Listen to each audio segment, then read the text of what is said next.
Basania ka vendosur përfundimisht drejtuesin e ri të pankinës për sezonin e ardhshëm. Trajneri i ri i skuadrës do të jetë Arbër Shytani, një emër i njohur i futbollit shkodran, i cili sezonin e kaluar drejtoi Shkodra U17. Shytani e mbylli me sukses aventurën e tij tek kjo skuadër, duke shpallur kampionët të kategorisë së parë dhe duke siguruar ngjitjen në superiore.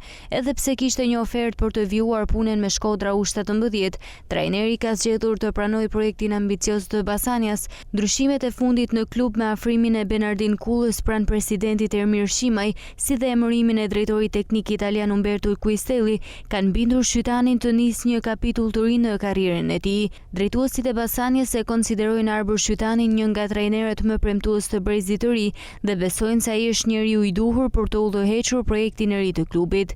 Mbetet vetëm zyrtarizimi nga ana e Basanias, ndërsa pritet shumë shpejt që trajneri i ri të nisë punën me skuadrën dhe të ndërtojë ekipin për sezonin e ardhshëm. Në ditët në vijim priten edhe lëvizje të tjera në merkato dhe në organikën e klubit, duke konfirmuar se Basania synon të hapë një faqe të re me objektiva më të mëdha.